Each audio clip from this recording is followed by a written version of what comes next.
You're listening to She Speaks, a Let Her Speak podcast that celebrates women's fearlessness, resiliency, and readiness to change the world.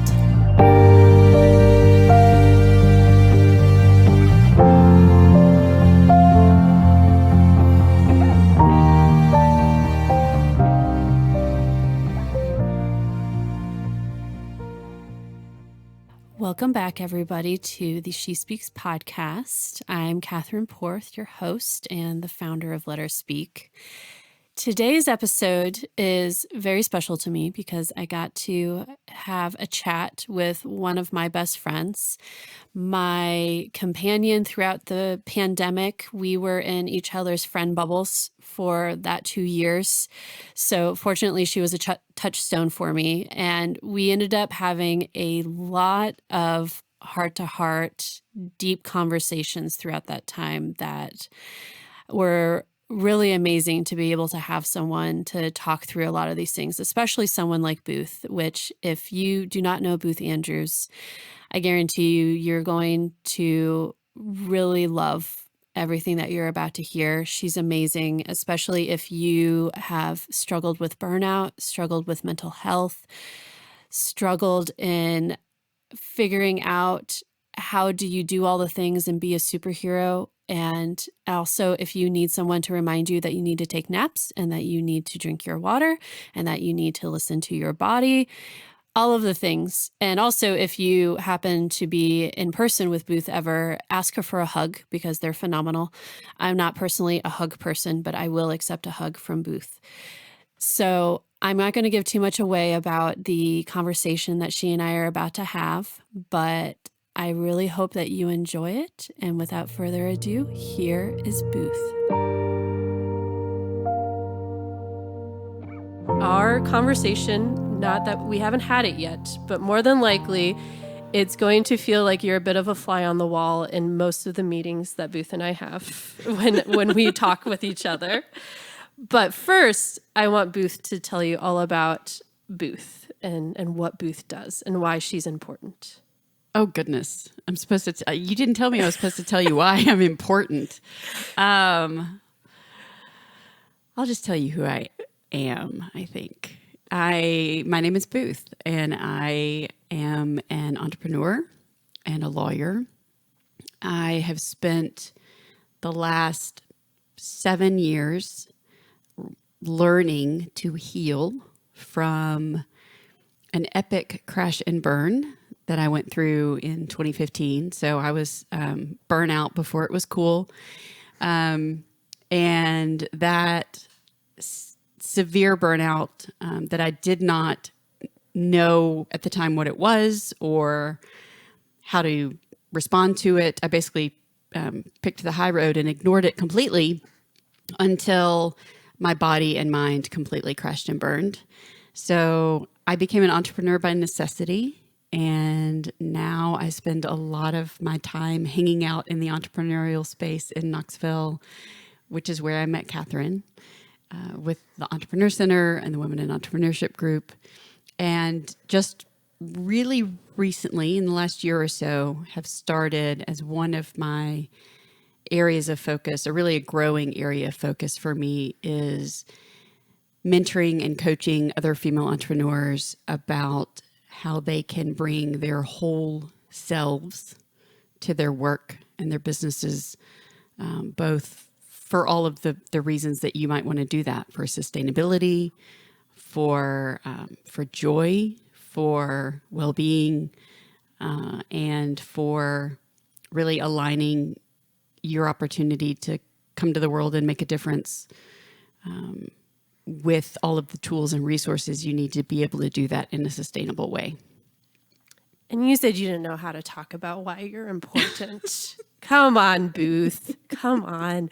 So the purpose of these mini episodes is to talk about a theme or a topic that has come up very frequently in the interviews that I've had with the women that I've talked to, and that if you haven't listened to earlier episodes, you definitely should, because you'll start hearing some of these themes yourself when you're listening to these. But one theme that comes up frequently not just in the interviews for this podcast, but in most conversations that Booth and I have, considering she and I talk to a lot of people on a daily, weekly, monthly, that's basically our lives, or talking to people, and predominantly talking to women, is this theme around forging what you think is going to be your path, and then realizing that the universe, however you view the universe, view the world, decided that that is not going to be what happens. And Like two introverts spending most of their days talking to other people. right. I know. I don't know how that happened. I don't know. How did that happen? I think it's partially because introverts largely were pretty good listeners. So it's more of like, that we're is not so true. much talking as that we're just listening to people on a Fair. daily basis. Fair. Yeah. Yes. That is true. We do make excellent listeners. Yes. Yeah. I much prefer listening, but so I know both of us have very personal connections to this. This is where we think our lives are going. And then life was like, nope, Yep. that's not what's going to happen. Yep. Sometimes daily. Yeah. Yeah. Exactly. Oh, yeah. I mean, to-do lists are just nice to have. That's right. That's right. They're highly theoretical. Yes. Very theoretical. And one of the things that I want everybody to also know about Boost and my relationship is that it started predominantly because we were two of the only women involved in the Knoxville Entrepreneur Center when I moved to Knoxville 5 years ago. And so we both got involved with the Women in Entrepreneurship group, and we still are. And then when I decided I wanted to start something and call it Let Her Speak, Booth was one of the first people that I talked to about it. And the first time you ever shared your story about burnout, about everything that happened to you, was also at the very first Let Her Speak. It was. Yeah. So our relationship started from a very, very deep conversation space. And I think we have never had a high level conversation at all. I don't think we really talk about the weather. It's always, let's go straight into what's going on. How are we going to solve this problem? Exactly. Like, what are the world's problems and how can we solve those today? Yes. Okay. Yes.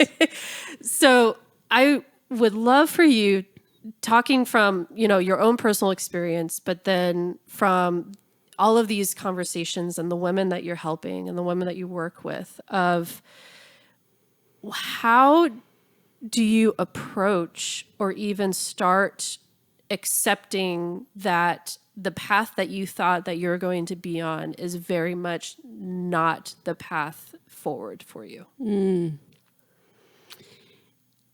I see most people approach that one of two ways. There is the way that I have found that is, I won't say easier, but gentler, which is frankly the lesson I feel like I've been learning for the last 7 years, which is to surrender what you thought was true and all the shoulds, and just lean into what is today. And then there's the going down kicking and screaming. And that's what I did first. So I went down kicking and screaming, and I ignored the information that my body was sending me for such a long time that I got to a place where I really didn't have a choice but to surrender. And I surrendered ultimately in every way that I could imagine. Lots of us have been conditioned to think we're actually in charge of all the things, and that we actually are maybe not in charge of all the things, but at least responsible for all of them. And it can be very, very difficult to look at our lives. It can be exhausting to look at our lives or spend our lives trying to control all the things and be responsible for all the things and pull all the levers and juggle all the balls. But so many of us have been conditioned to kind of operate in the world that way. If there's a problem, we're supposed to fix it with very little help. And if we're not also showing up in the world in all the ways that the shoulds tell us we should, that there's something wrong with us. That if we're having a hard time doing it, there's something wrong with us. And the reality is there's nothing wrong with us. No one has the capacity to do all the things all the time, particularly without any help and without a community and without any support and without taking care of their bodies and their minds. But that is the conditioning. And so what I try to encourage people, both female entrepreneurs, but also just, other people that I run into that are really, really struggling, it's often because they're holding on too tightly to something that they cannot actually control. Mm-hmm. And they are making themselves possibly very sick while they do that, if not just generally miserable with the day-to-day reality of their lives not matching up to what they think it's supposed to look like. And then the other way to do it, again, which is one that I've been forced to practice ad nauseum. So when Catherine actually mentioned to me what she thought this mini-sode might be about, I was like, well, I think I have a PhD in that at this point. It's not that I don't have visions or dreams or things that I want to do or things that I want to accomplish or an impact that I want to have in the world. I can hold those things out there, and then every day I lean into what is to the best of my ability and try not to resist what is. So whether what is a global pandemic, or whether it's a sick child, or whether it's a car in the shop, or, whatever that kind of quote unquote inconvenience might be. I remember when I first kind of came out of really a multi-year, I'd been living with severe mental illness for a couple of years, more than a couple. I'd been living with severe mental illness for probably 5 years. But I was at the point of healing where I started to imagine doing something again. For a long, long time, I was just in straight up survival mode. But I started to imagine doing something again, and I got an idea about what I wanted to do, and I hired somebody actually to design a website for me in the summer of 2017. And by Labor Day weekend, my ex-husband was hospitalized, gravely ill, and he was gravely ill for 6 months. And I was the primary caregiver for our 3 children nonstop for that 6-month window. Those are the types of moments where you're just like, okay, well, I guess the business is not right now. And I think it's hard for people to kind of wrap their brain around. Sometimes the answer is no, from the universe, so to speak. Sometimes the answer is just not yet. I get a lot of not yets. I get some hard no's sometimes, but I also get a lot of just not yet, or not in the way you thought it would be. I mean, that's kind of how you opened. There's so many paths that I have walked that didn't turn out the way I thought they would be, but I can look at them and see them as beautiful for what they are. Mm. And, getting involved in KEC was complete accident for me. Meeting you because I was one of the only women around and at the time when you moved to town, and Jim Biggs is like, oh, well, you need to talk to Booth. As you said, telling my story at Let Her Speak, being involved in the Women in Entrepreneurship group, that community has really been a healing community for me. And all of that happened by accident. I couldn't have designed it. It wouldn't have occurred to me. And that's, I think, sometimes the thing that we miss when things don't go the way we think they should, is that they don't go the way that we think they should, but sometimes they turn out more beautiful than we thought was possible. Yep, I agree. I think being someone who always enjoyed entrepreneurship but never thought that I would really be in that space. I just thought that it would be something that I just enjoy and I appreciate from a distance. And thinking that the funny thing is that I never thought that I was a person that was right for corporate America. And then I went into corporate America for a decade and proved myself correct. Yeah, this is not where I belong. I have proved out this hypothesis. Yes. Now I can move on. Yes, exactly. I have exhausted all tests and studies. Experiment has confirmed my hypothesis. I am done. But it's also, a lot of when I was stepping out of that world, and I had no idea where I was exactly going to go. I just knew where I didn't want it to go. Yes. I think it was Elizabeth Gilbert who said, sometimes the first thing you know is not this. Yeah.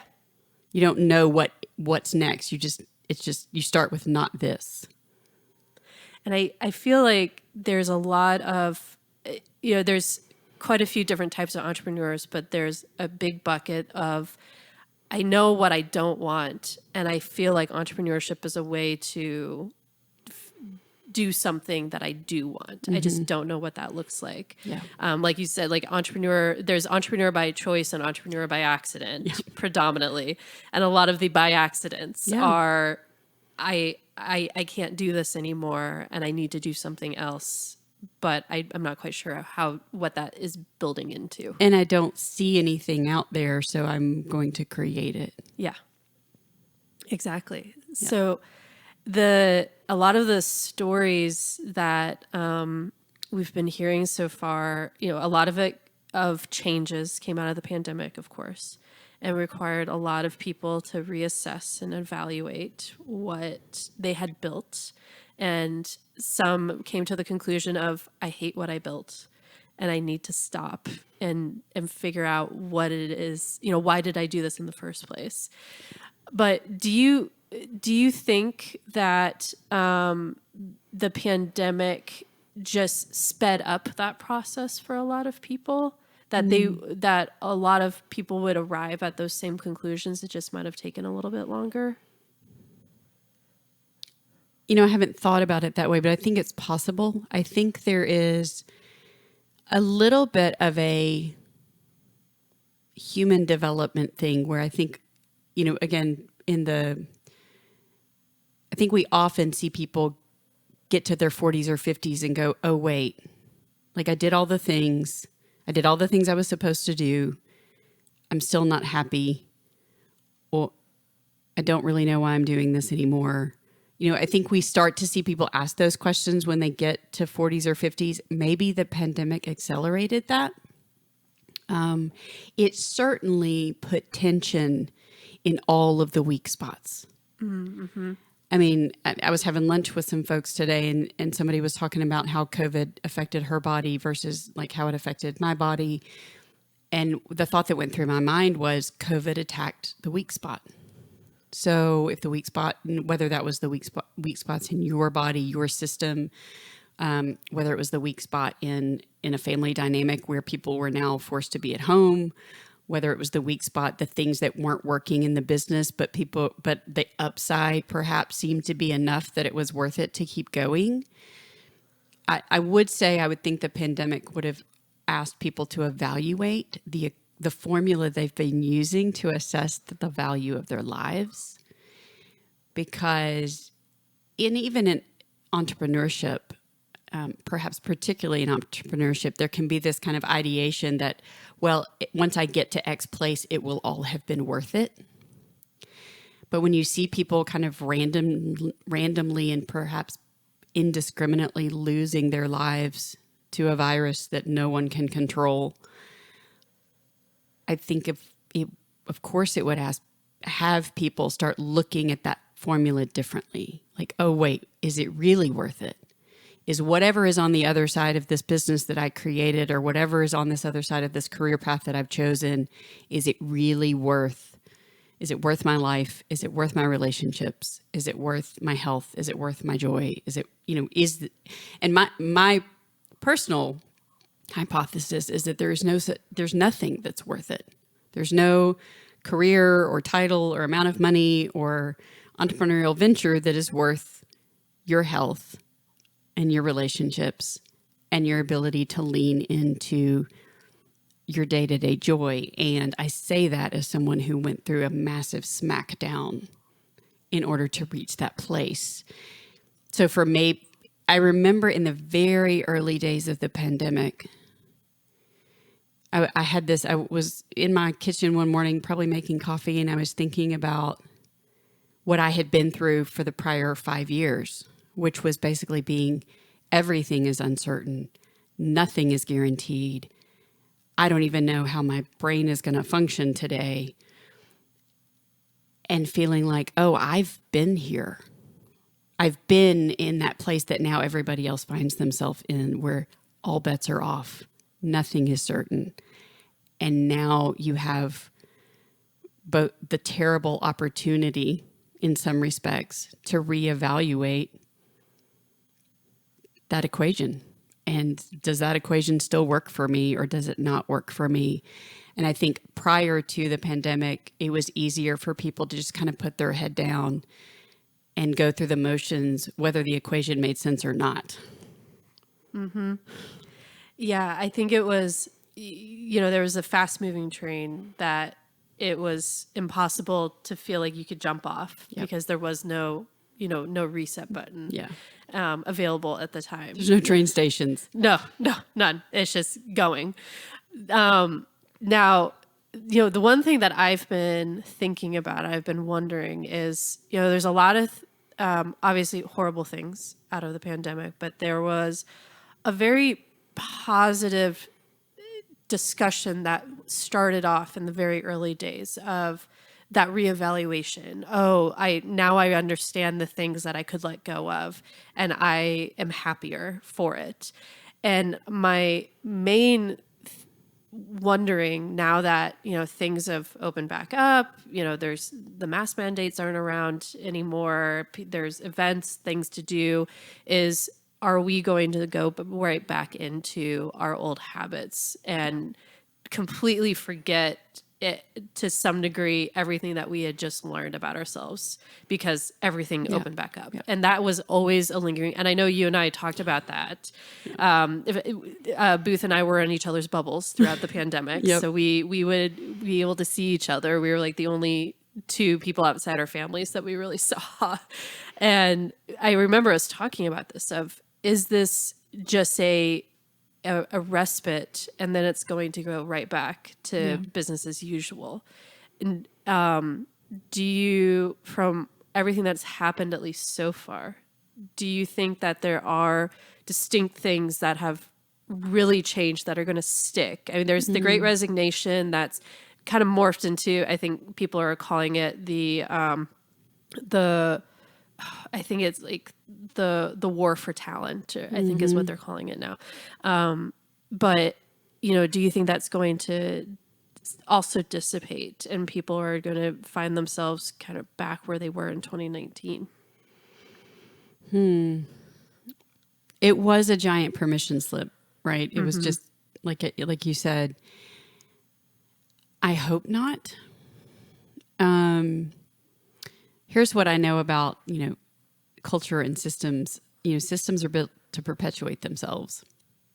And I remember thinking when the recession happened in 2009, hoping that there was going to be macro change in response to what we had just experienced.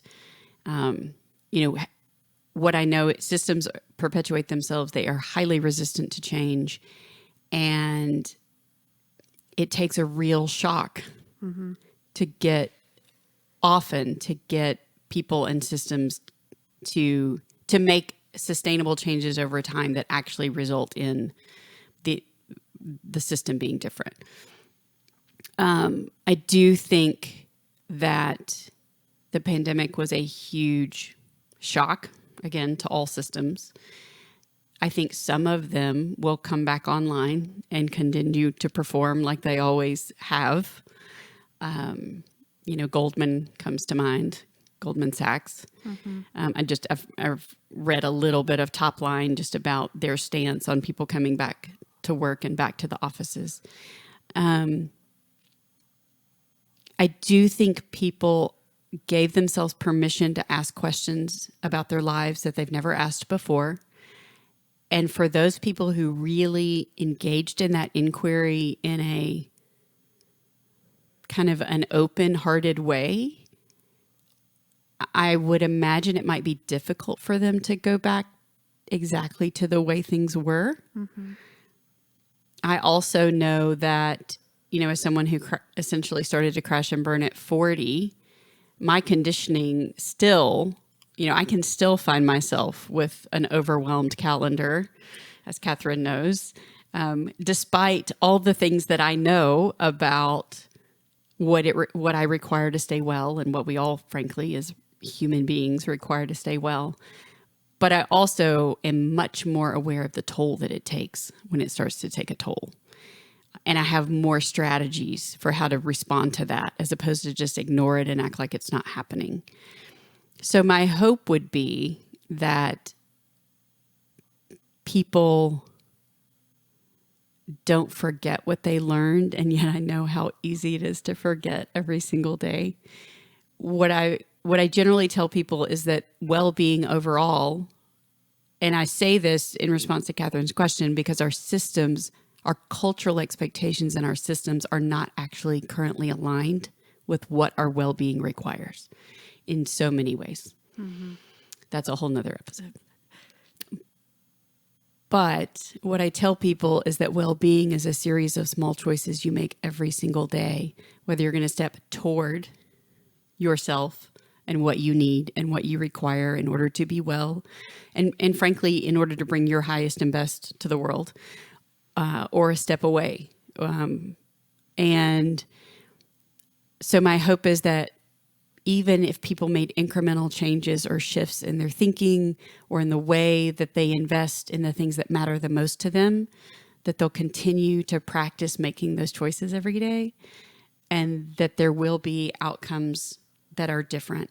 I also think generationally, there are shifts that are going to happen no matter what. Mm-hmm. There are people that are younger than me looking at the way all of this works saying, this is ridiculous. I don't know why we're doing it this way. And so I think some of that will come to bear no matter what pressure might come from other places.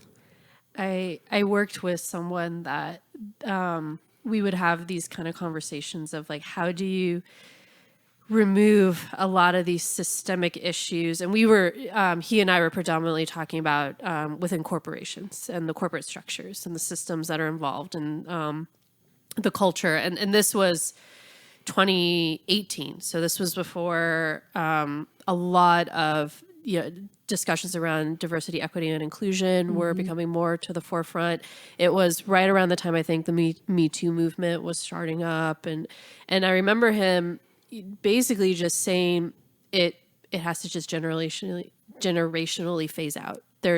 He didn't see any other way of being able to fix it except it just has to age out, and we have to have the younger people with these new perspectives and understanding of value systems to step into these roles. And I don't know what else you can do except just let it age out. And when you think about some big changes that have happened throughout the history and the course of history around the world, it aligns with that. And as frustrating as it is of like, you just have to wait for older generations to get too old to have the power to make decisions, which is frustrating, sometimes that you have to wait for that. Yeah. It sometimes feels like that is true. Well, and the other thing about systems and change and culture changes, and just for anybody out there who feels frankly in shock by because of the state of the world today, there is often a final stand by the people that are in power that are about to no longer wield the same power and influence that they've had for whether that be generations or however long they've had it. And it can get really, really ugly at the end before that change actually happens. I spent 7 years driving culture change in an organization and learned so much. And that was one of the things I learned. There's always kind of this last grasp for the way things were, for the people who have been holding power. And the heightened sense of that often is an indicator that they are starting to lose their grip and they know it. So I don't know if that's a terrifying or hopeful message, perhaps both.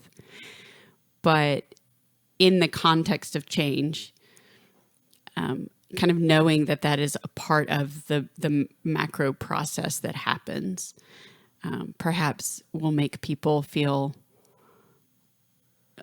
I have a higher level perspective on the whole macrocosm of things, which can be helpful at times. It is helpful to have, coming back to kind of the opening, and the things don't always go the way that we want them to. And, the power that is greater than us, whatever we call it in the world, having some sense that there is a purpose, whether it's for that there's a purpose for your life, and that can be however you define the value that you want to bring in the world. It can be a value definition based on your family. It can be a value definition based on impact. It can be a value definition based on relationship to something bigger than you.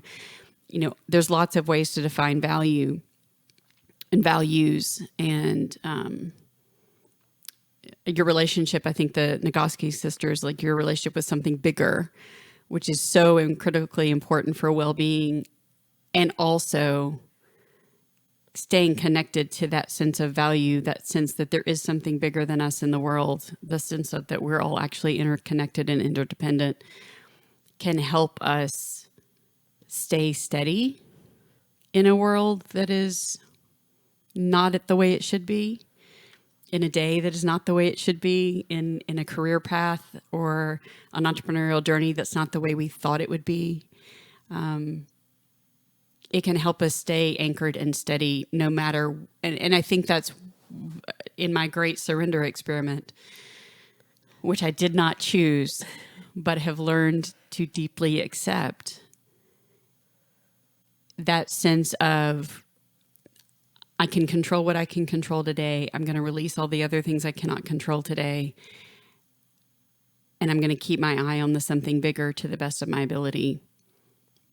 That is what has allowed me to go through seismic change after seismic change after seismic change after, thwarted efforts to do a variety of things, and still believe that impact and change can happen, and that we all are not too late, and that we all have an opportunity to show up and make our little corner of the world better. I think it's really difficult to bear in mind, because we've never experienced a lot of the things that we've experienced as individuals, but the world has experienced these things in many different ways, and they have. And every generation will talk about how terrible that they had it, and no matter how far you go back, and this is where I think it's helpful to be a little bit of a history nerd, to put things in perspective. Is like, if you, no matter what, you could randomly point to a time period in the world, and those people probably felt the way that we're feeling right now. Yeah. It's a very human way of looking at things, of like, I don't know if things are going to get better. Yeah. And then, decades later, people are looking to that same time period and saying, well, those were the good old days. Right. And you never recognize that you're in the good old days until they're gone. And that's a pretty common thing. It's a pretty common human condition to really look at the past with nostalgia and with positivity, and look at the present with a little bit of a sometimes pessimistic approach to it. Yeah. And I think it's partially because we in our present, a lot of times we are looking at all the things that we can't control in the world and just focus on those, like you said. I felt very fortunate when I was a senior in college. There was a woman that was in our career center at school that had all of us seniors in the business school. We all were sitting down going through a workshop. And I think it was about like resume building and getting your LinkedIn profile updated and, interviewing, all the stuff that you do. But the one thing that she said, and it was the first time I had ever heard it, and so I was 22, was the line of control your controllables. Mm-hmm.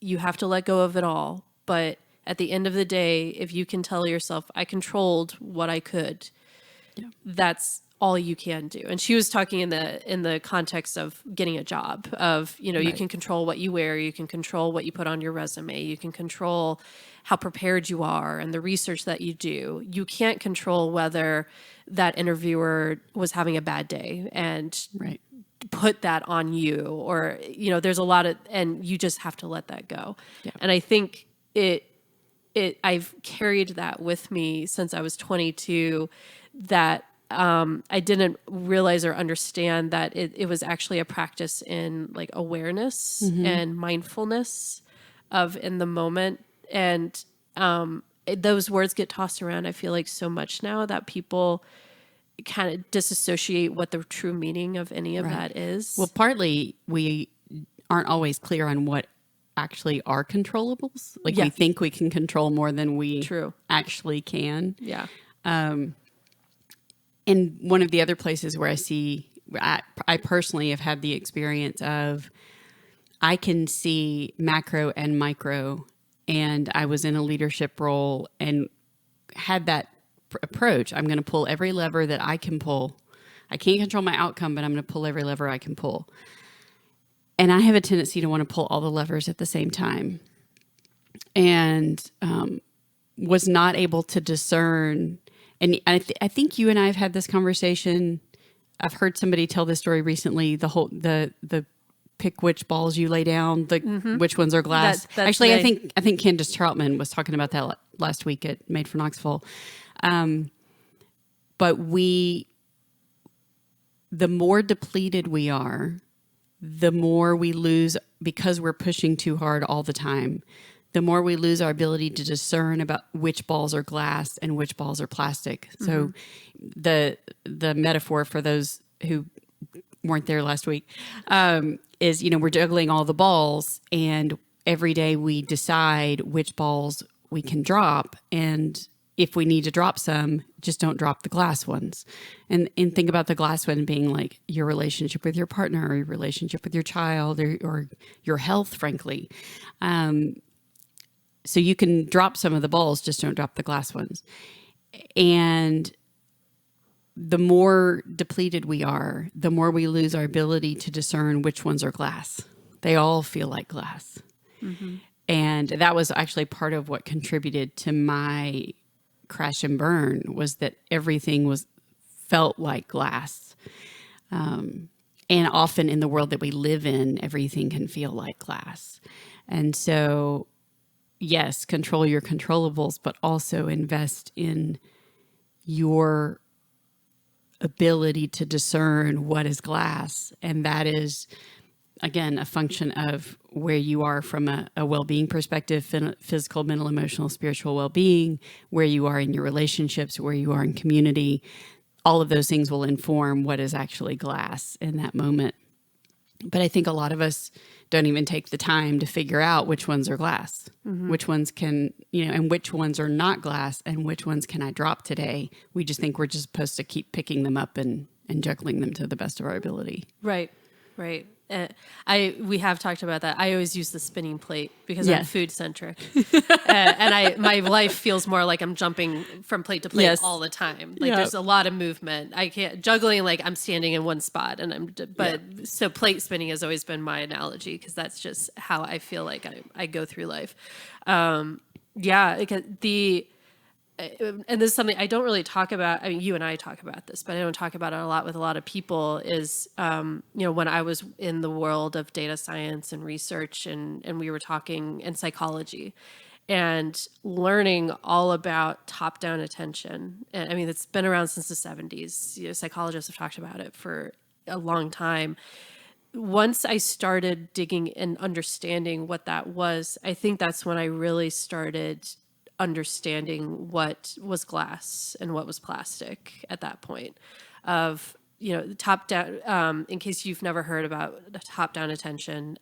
It is something that's been proven over and over again. There's tons of journal articles out there. If you go on Google Scholar, you will find a ton. But it is essentially it is the way that humans perceive what is a priority is using top-down attention.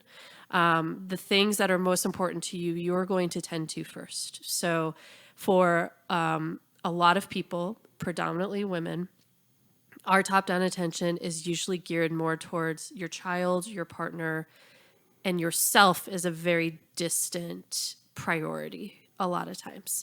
And you will see this manifest in yourself subconsciously of the way that you are putting those priorities on things and what you're tending to. And the research that I was doing, we were getting that out of people of this is what your priorities actually are subconsciously, whether you realize it or not. These are what your priorities are. And I think doing that helped me so much in just addressing and assessing where I was leaving my priorities at and what I was, and I would mindfully be aware of what am I tending to right now versus what should what's really going to fill me up? What am I tending to versus what I would say is more important to me or most important to me. Yeah, there's often a misalignment between what we say is important to us and how we're actually allocating our time. Yes. Yeah. Exactly. And it's really, really hard to break out of that because a lot of it is informed by culture, about social structures of what we are told, how we should be responding to things. Yeah. Of like, of course, my spouse and my child are number one. They're the most important things in the world. But then your actions sometimes don't always, like if you're staying late at the office or you're working 15 hours a day and you're not showing up to kids' things, you would of course tell somebody directly, yeah, those are my number one priorities. And so I think there's something to that mixed in with that realization of this is the path I thought, and this is really not serving me the way that I thought. And it takes that rewiring, I think, to figure that out. Yeah, no, I haven't thought about it, but it makes total sense that you look up one day and you're like, wait, how did I get here? And why am I not happy or content or worse? Why am I very ill? There's Parker Palmer talks about integrity as a soul that lives divided no more. And part of his body of work talks about that often part of the source of much mental illness is the fact that we're kind of living these fragmented lives where what we say is important and how we're actually living are misaligned. And over time, and particularly if we're living in a way that is misaligned with our soul's true desires and purpose, that over time that will make us sick. Like we just cannot, we can do it for a while. We can bend to the cultural systems for a while, kind of like we can bend our body to not look like it's a biological being for a while. And then, and then our body's like, hell to the no, stop it. Like, no, I'm done with you, right? Like I cannot support, I will not support this anymore. You've exhausted my complete capacity to do it. And I could see how, the misalignment between what we say is important and how we're actually spending our time and our energy every day, ultimately lands us in this place of, wait, I created this thing, whatever that is. I've talked about at least one iteration of the story that I've talked about was like being on a bullet train of my own creation, and I could not figure out how to get off. like what we said before, like there were no train stops. And I was like, I can't figure out how to get off this train. And I think so many of us find ourselves there at some point in our lives where we find ourselves somewhere we never intended to be, and we're not. And one of the things that I love to give people permission to do is get off the train. And that looks different for everybody, right? But I know for me, not only did I think I was on a bullet train of my own creation, I thought everything would come apart if I got off the train. And the reality is everything came apart because I didn't get off the train. Mm-hmm. And I almost lost my life. And so I love to give people permission to change their mind and to say, this isn't working for me. I thought it was going to work for me. Culture told me it was supposed to work for me. The systems told me, that it was going to work, and it's not working. And I need to change, and I need it to be, and I need to start over. I need to recreate. I need to reimagine. I need to, whatever those changes look like. And they can look very different for different people based on where you are. But if that's you, you have permission to get off the train. You don't have to stay on it. I agree. I think it's too short of a life to stay on something that you just get absolutely no joy out of. Yeah. And at worst is making you very, very ill. Yes. Yeah. I think if you're, looking around and saying, this isn't what 8-year-old me would have wanted. Mm-hmm. And that was, yes. I think, what my realization in my late 20s. I think I count myself very fortunate that I had this realization pretty early in my life. Yeah. And I partially attribute it to the fact that I spent a lot of time by myself throughout my life. So I had a lot of conversations with Catherine internally. That Catherine and I have a lot of conversations on our own. But that was always my guiding of, would 8-year-old me be so excited to hear what I'm doing and where my life is right now? Or would I feel like a fraud or not want to tell her how my life is right now? And if I don't want to tell her, then that's something is off. I think Glennon Doyle talks about who were you before the world told you who to be. Exactly. Yeah. Yeah. And because as adults, we look at kids, and I don't, but I'm probably my parents' generation for sure. Kids don't know anything. They don't know enough, whatever. It's like, no, kids know. We spend, we're born knowing, and we spend at least for many of us, the first half or more of our lives being told all the things that are wrong with who we came here as and who we're supposed to want to be instead of who we are. And for me, I think the rest of my life is about getting closer to that 8-year-old who, or maybe even earlier, but getting close to that person who came here, perfect as she was, with whatever purpose she came here to do, and before the world told her who she was supposed to be. Mm-hmm. That, when you were 8 or younger, who was Booth? What did Booth want to be? Or who did she want to be? Not necessarily like what career did you want, but what kind of person did you want to be? That's a really hard question for me, because there were things that started in my life when I was very young. I think by the time I was 5, I was being physically abused because who I was so wrong, or so wrong in the eyes of my caregiver. So I'm still trying to figure out who that person, that unadulterated version of me. I think perhaps that, you talk about, having that deep self-awareness, partly because you spent so much time with yourself when you were young. And I started being separated from myself at such a young age that I think that may be why my journey back may take longer. which is totally okay. Yeah. Yeah. There was I think I'm still discovering who that person but in was. some ways though, that's really fun. Yeah. When you get to do that, you get to start peeling back everything and going back to, you know, trying not to sit with, gosh, I wish that didn't happen to me, because Right. you can't control that. Right. It's in the Exactly. past. It happened.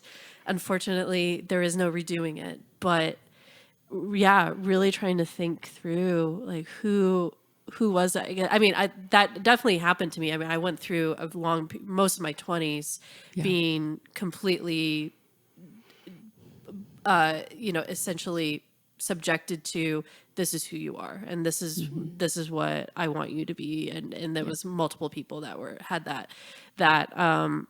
It took my best friend, who I've known since I was 3 years old, so she knew Catherine from a very, very young age and knew exactly who I am and what I am. And it took her saying, because after that terrible relationship, I started pulling away from that. She noticed in me that I was redoing a lot of things that I would have done in my 20s, but I never had the opportunity to. And she was Right. like, you're basically just, you're revisiting who you were before this relationship started. And you're, give yourself permission to act like a teenager and to act like you're in your early 20s, even though you're not, because you have to go back Yep. to before it started and really work through it. So, I feel like if Booth wants to act like a 4-year-old and revisit what was I, and Yep. who was I think sometimes we feel like we can't do that we don't have permission to do that. Yeah, I dyed my hair pink and purple when I was the CEO. And the only way I was able to get away with it at all was because I was running an organization that was for girls. And so that was my argument for anyone who wanted to ask, was that I was running an organization for young girls. Why not have pink and purple hair? But yes, I've definitely had some moments where I've kind of leaned into some of those years that were where I didn't get to express and be myself the way that I might have otherwise. And I still ask that question of myself regularly now, probably even more so than I ever have before. I turned 50 this year, as Catherine knows. Yes. And, really thinking about, okay, what do I want? We've also talked about this in the fact that, we both had very diverse careers, and we have a lot of capacity to do a lot of different things. But even in my business, I'm still asking myself, what do you want to do? What do you love to do? As opposed to, what are you doing just because you're highly proficient at it? There's a difference between what we are good at and what we love and brings us joy and really brings us closer, I think, to our superpowers that we were designed to bring to the world. And, that is still an exploration for me in many areas of my life, is like, okay, how would you spend your time if you didn't, quote unquote, have to do whatever it is that you think you have to do today, or serve, or, offer, this offering or this program or this support to people through your business? What would you actually do if you were left to your own devices? So that's a question I'm still learning, frankly, just still learning to ask, because for a long time I didn't even ask the question. So growth. But yeah, so I'm hoping that, I think the next however many years of my life should be an adventure. I think that's one of my favorite questions to always constantly ask myself of, am I doing the thing that I purely enjoy doing? Because I very much was, the type of student that, like, you should be an engineer, be a doctor. And at least I was enough aware of myself of saying, I don't want to do that because I will hate my life. life, and I don't want to hate my life. I would prefer not. And you and I have talked about this a lot of like when you're in like everybody, but especially if you grew up going through like a gifted program or something like that, very much do people want to say, well, you're so good at this and the world needs more X, Y, or Z people. And yes, that's true. We do need, but we need people that are enjoying what they're doing. We don't need another doctor that hates working with people and did it because their family said that's the path what they're supposed for you. to do. Yeah. That's where we run into issues of doctors not giving proper care. And it's, it's them having to figure that out a lot of times. And sometimes you invest so much time and effort into a lot of these careers, or a business that you've started that you feel like you've already invested so much time. You can't afford to walk away. Exactly. Yep. Even though it's a sunk cost. Yeah, exactly. It's a sunk cost. You can absolutely walk away. It's already been spent. What's more with costly. diminishing returns in many cases. Yeah. There was a article that I read recently that a woman in the Let Her Speak community shared that was a commencement address to a high school that was like an alternative high school. And I think it was by it was by an author, I think Robbins, who did it. And what he talked about in it, and I meant to share it with you, and I just remembered that I didn't share this with you. But the commencement address, he was really talking about the society's view of saying that you need to grow up. But really it's what he was saying is when society says that you need to grow up now, that you're out of high school, you're an adult, you need to grow up, that what they're really saying is very similar to shut up. I need you to hit this growth and then just plateau the rest of your life. Right. Because to be an adult, it's much easier if you are just consistent all of the time. Yeah. And you just hit a place and you just stay there. Because to truly grow up is a lot of upheaval and a lot of change and a lot of confusion. Yep. And so I really loved that, this was back in the 70s. This was actually a commencement from the 70s that was recently found. This author had recently found this commencement address. And I absolutely loved that message because I feel like very much it can be frustrating as someone who maybe has known someone for most of your life and all of a sudden they change and evolve. And it's like, I wish that you would just stay. Right. And the brain prefers status quo, exactly. even if the status quo is not working. Exactly. And we do that to ourselves a lot of times too, but sometimes it's easier for us to be okay with our own internal change and not be okay with somebody else's change. Yeah. And to want them to quote unquote grow up or to remain consistent because it's convenient for our lives. Yeah, please remain consistent and predictable. Yeah. And be a cog in the wheel. Yeah. And I know that that all of everything that we've talked about, even though it seems like it's jumped around, like it's all interwoven and it's all connected because in any career or any business that you're building, there's people that are involved in it too that have that change and morph just as you're changing and morphing too. And a lot of times it can feel like an inconvenience that this person has moved on or this person has decided to do something else. But there's other people that usually come in at that point. And I really liked that idea of when society at large says you need to grow up, right? That you need to start playing by the rules. Yeah, exactly. That's really what that means. And to try to be mindful of that in our vernacular when we're talking about like the up and coming generations, now that I'm I'm a millennial, but now, I'm older and, I'm no longer the like punk, the millennial hipster kids, now we're midway into our careers for the most part. But now with like Gen Z and people saying like, well, you hear that rhetoric a lot of Gen Z just doesn't see that that's not how the world works, and they need to grow up and they need to realize that, these things can't change. And then a lot of those people, surprisingly probably came up in the 60s when they were the rebels. Exactly. Exactly. And it's so interesting how we change, how we forget all of that. Yeah. Because we have grown up, quote unquote. Yeah. We've accepted our conditioning. Yes.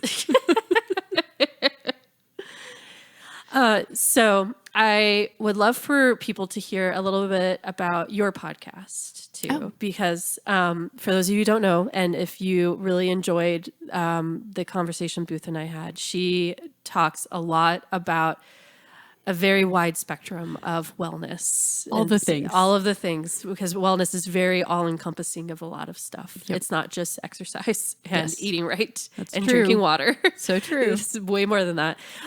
So she has a podcast called Freedom from Empty. Yes. So the Freedom from Empty podcast really is me storytelling often, the lessons that I've learned or am continuing to learn or get to practice over and over and over again on my path to what I would say recovery from burnout and learning to stay well and learning to, do all the things we've talked about, learning to lean into the things that don't work and surrender when necessary, but also to continue to pursue a path, a life of intention, I think is probably the best way I can encapsulate the way I try to live my life, is just showing up with great intention every single day with a desire to stay well and to encourage other people to do whatever work they need to heal and stay well, so that we can be kind to each other. I've come to believe that many of us are walking around playing out our trauma on each other without realizing that's what we're doing, which is, again, a whole nother conversation. But those are the types of things that I talk about on the podcast. It's just whatever, lesson I've been staring down lately and trying to share those and share my experience and share my stories in the hopes that you can take that, take those words, take those stories, take those lessons and apply them to your own lives in a way that is meaningful for you. And then I also love to invite folks onto the podcast from time to time to share their own stories. So would love to have you join me. It's available on all of the places that you listen to podcasts, Apple Podcasts, Spotify, Amazon, Google, all the places. And Booth very much is I does not pretend to know all the things, and which is why I love is that, because it's impossible. No human can know all the things, but instead is very much I am walking this road right now, and I wanted to invite you to walk with me on this, which I think is a very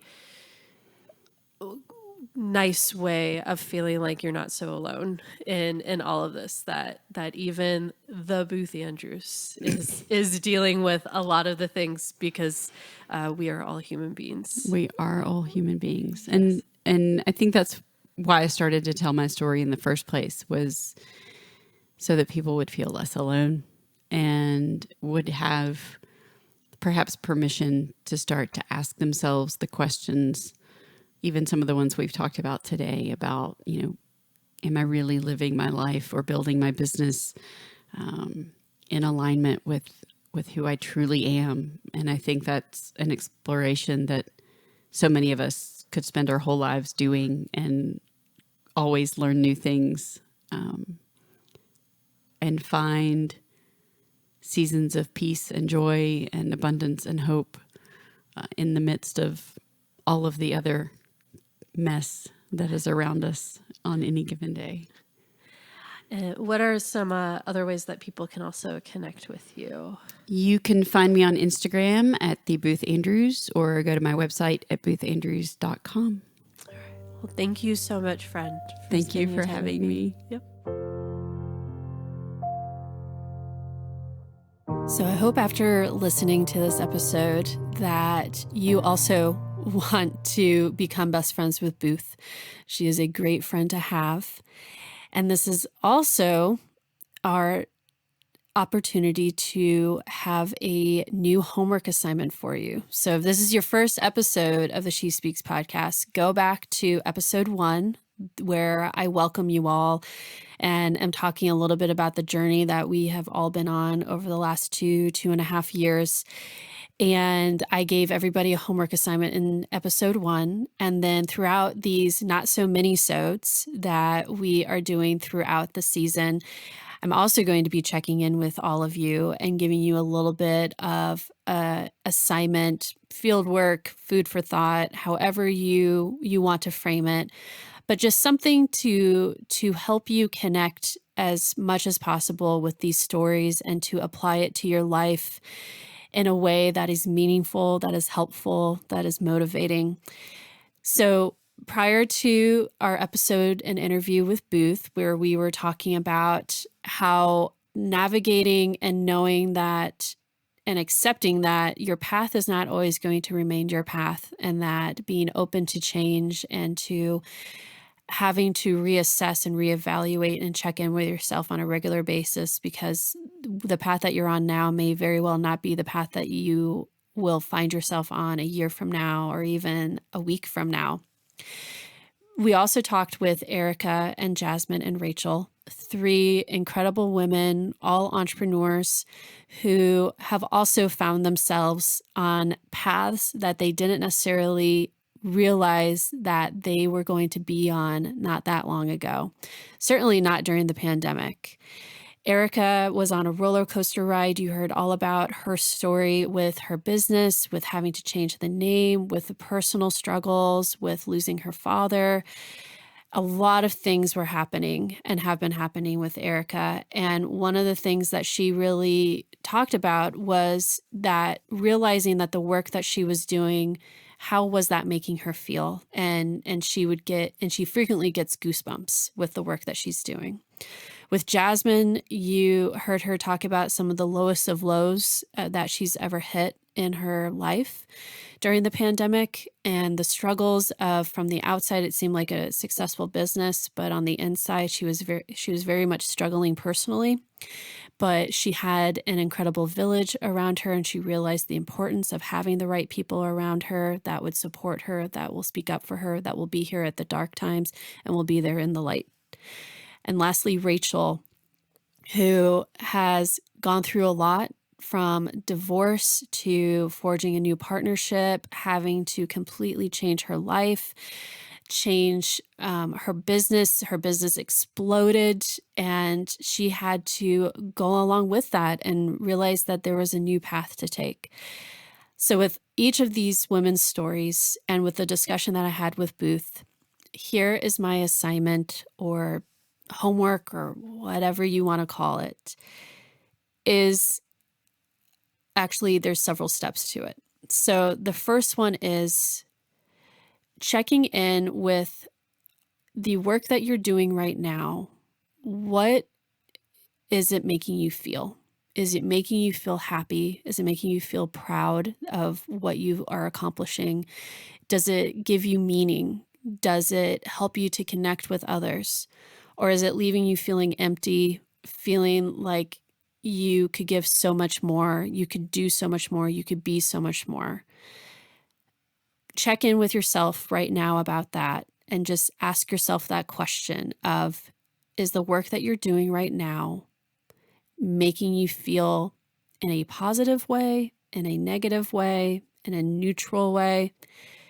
And if it's that neutral or negative, how can you embrace and trust and have the courage to potentially forge a new path for yourself?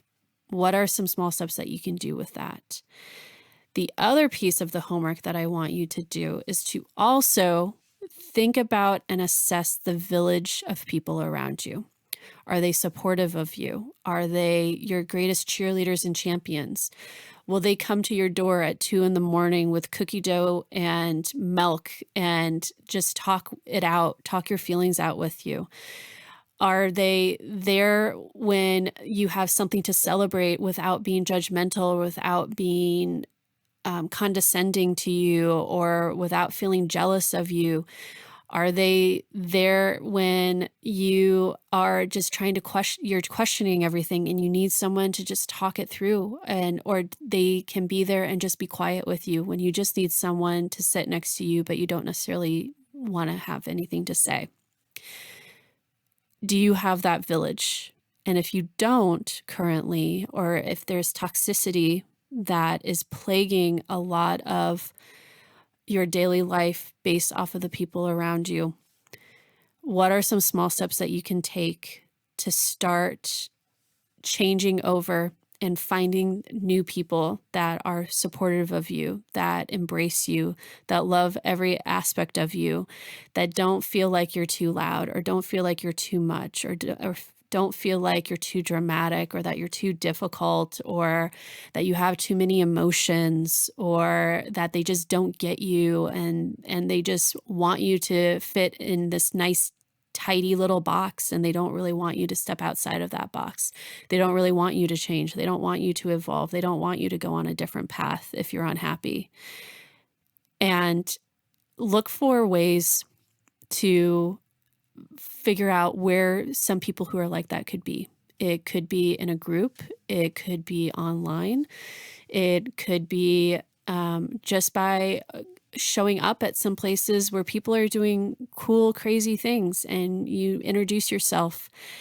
But start thinking about, if you don't have that village, where that village might live. Where are people that you think are really cool or that you really admire? Where do they hang out? Where do they talk about stuff? Who can you reach out to? Because I guarantee you the right people and the right village are more than happy to answer a message from someone that they don't know. Especially if it's someone who they feel like is authentic, that is just searching for their place.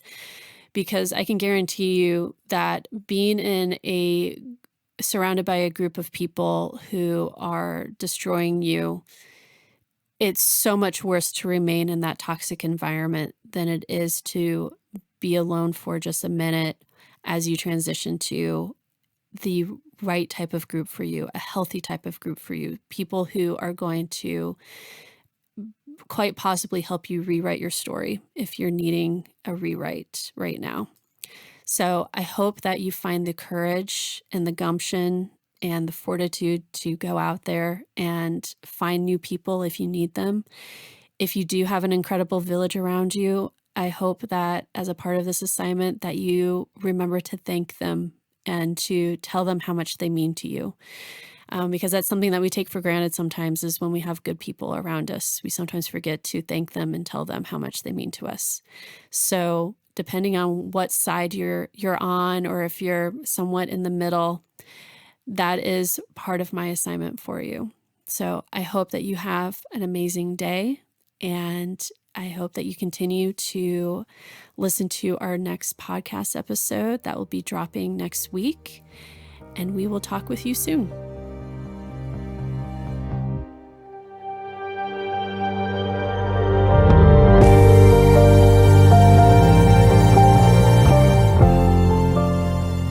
This episode of She Speaks is brought to you by our amazing partners at First Horizon Bank.